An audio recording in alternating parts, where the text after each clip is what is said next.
Welcome to Policing TV, and great, delighted indeed to welcome Commissioner of the City of London Police, Pete O'Doherty, to the Policing TV online studio. Pete, great to see you again.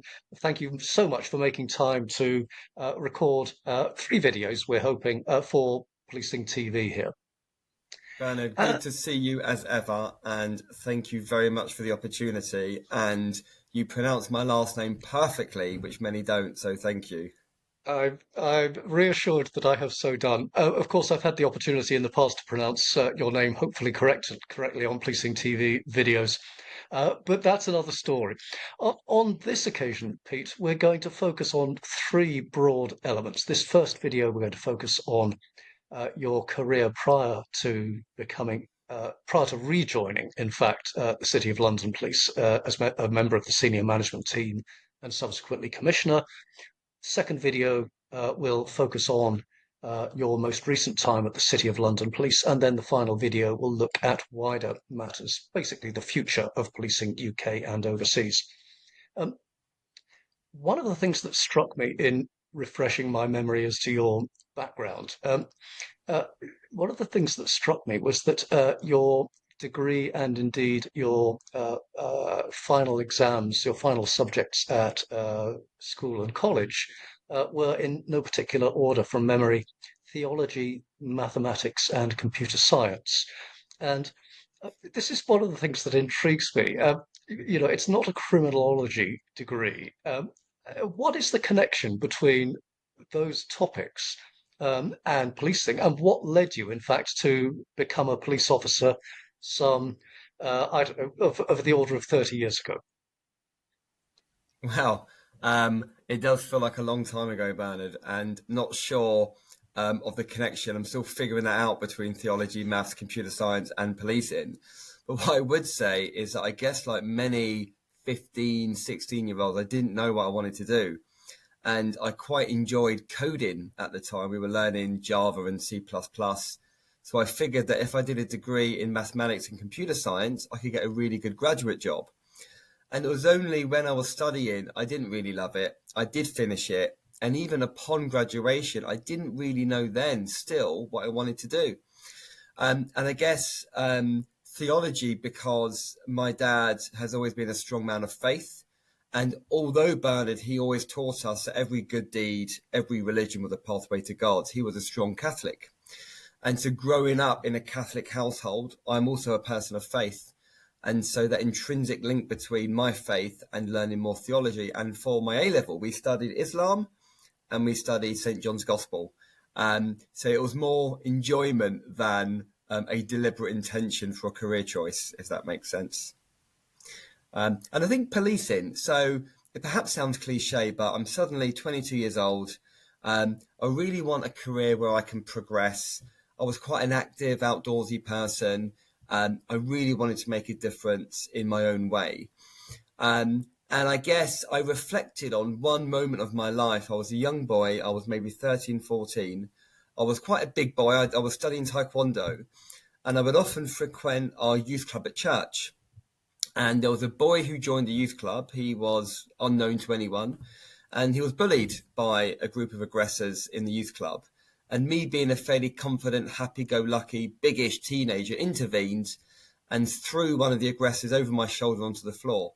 And I thought, how good would it be doing that as a career, right? Standing up for those most vulnerable, those most weak. And of course, there was an intrinsic link between that and my faith as well. And I think that was probably the thing that pushed me into policing, and I've never looked back. So this we do try in policing TV videos to give some insight to, for example, those considering a career in policing, those who are in policing and looking to develop their skills, knowledge, maybe their career as well, whether they be UK or indeed overseas internationally. Um, so, what I'm part of what I'm hearing in that is whatever your degree, or indeed should you have no degree, there could well be something for you in policing if indeed you want to give to those in society, contribute to society in some way. I don't suppose you need sort of is it a black belt in Taekwondo? So, but a preparedness, at least at the early stages, to uh, not just lay hands on in dealing with disorder, but also using interpersonal skills in disorder. That's also key. So encouragement into a career in policing. Um, did you so you joined City of London Police, I think, um, I did, yeah. as a probationer. Were there any particular reasons for joining the City of London? I should explain for those outside the UK, City of London Police, it's, I think it's the smallest police force in the United Kingdom. It focuses very much on the City of London, very distinct region of London, the capital city. So why the City of London? Maybe just give us a little bit more about what the City of London Police is. Okay, so two bits to that banner. So first of all, about my awareness and why I picked it. The second bit is about the force. So at the time, this was an era before smartphones, much more limited use of the internet, and in many ways less awareness unless you were tuned into radio, TV. And so, as a 22-year-old in London, I only knew about the Metropolitan Police. I didn't even think about any other police forces in the UK. As a Londoner, it was always about the Met. At the time, there was a big recruitment drive into policing, and there was a long waiting queue. And I started doing some research about should I join Surrey Police and transfer to the Met? And I came across the City of London Police. I'd never heard of the organisation before, and this was long before we became specialists in cybercrime and kind of bribery and corruption, which of course would have been a pull for me because it's so unique, and also having a computer science background would have been really interested in cyber.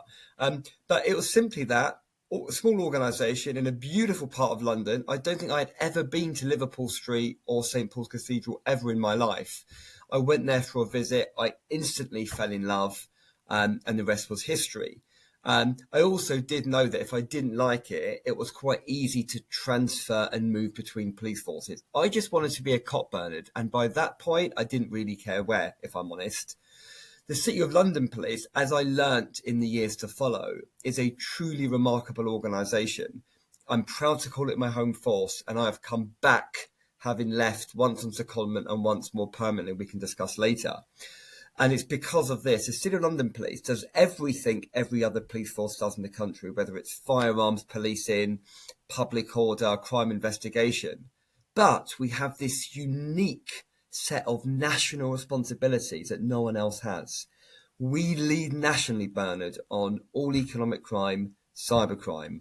And within economic crime, you've got fraud, bribery, corruption, money laundering, intellectual property crime, where you get to work across international boundaries, across all sectors, across central government. It's creative, it's innovative.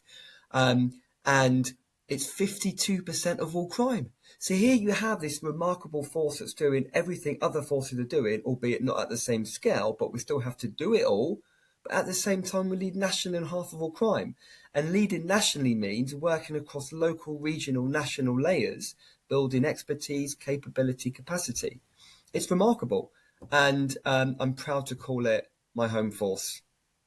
So very much those in the UK will know City of London's strong leadership and reputation on economic and crime and fraud and such matters. So you joined the City of London Police. Now, from what you've said, it seems at that point you joined as probationer.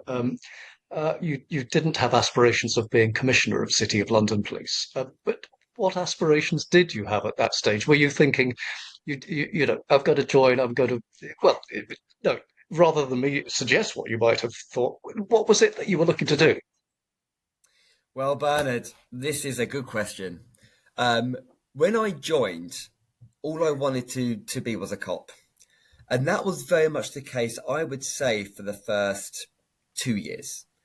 And I was out there in uniform, working the streets and nicking people. And I loved it. I loved it. Whether I was good at it or not is open to opinion, but I loved it. But it was quite evident to me early on that I wanted to be a detective, and I won't lie, maybe the dramatization on TV, the fact that, certainly back then there was a queue to becoming a detective, it was a privileged and esteemed position. But it came to me quite soon that I did want to go through the ranks.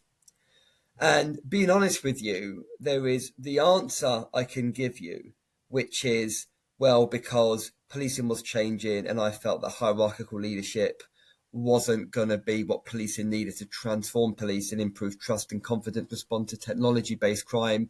We needed to have a more private sector transformational leadership approach where you leverage talent and expertise. And I never wanted to be someone that hires a smart person and then just tells them what to do, because that wasn't going to work. So I figured that you had to be in the rank to change it. And also because I love the idea of managing people, developing strategy. And I think thinking longer term and understanding how macro factors such as economics, technology, warfare impacts policing. I loved all of that. So that's the answer I gave people for years. But as I became older and more experienced, I started to reflect and realize that there was a deeper reason driving the ambition. And I have to say, I haven't always been proud of it. And I tell you what drove me. When I was at school, my dad, who did so much for us, he was quite the authoritarian, head teacher for 32 years. But I would come home with my essay, my mock paper, 97%. And his response was, where did you go wrong?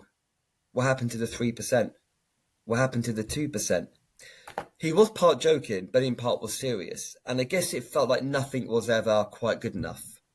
And as I became an adult, I guess I became my own version of my father onto myself, where nothing I did was good enough.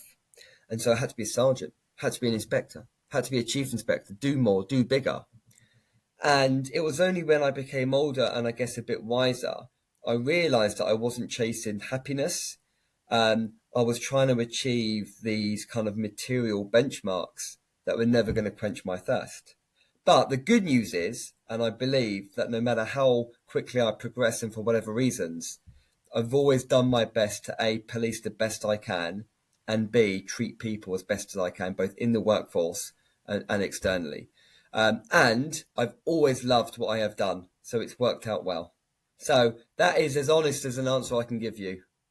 I'm going to pick up on an element of that in a second, but I just want to acknowledge, because this first video we will shortly need to bring to a close. So much more we could cover about your time with the Met, because you moved from the City of London Police to the Metropolitan Police, I think as a superintendent, prior to coming back to the City of London.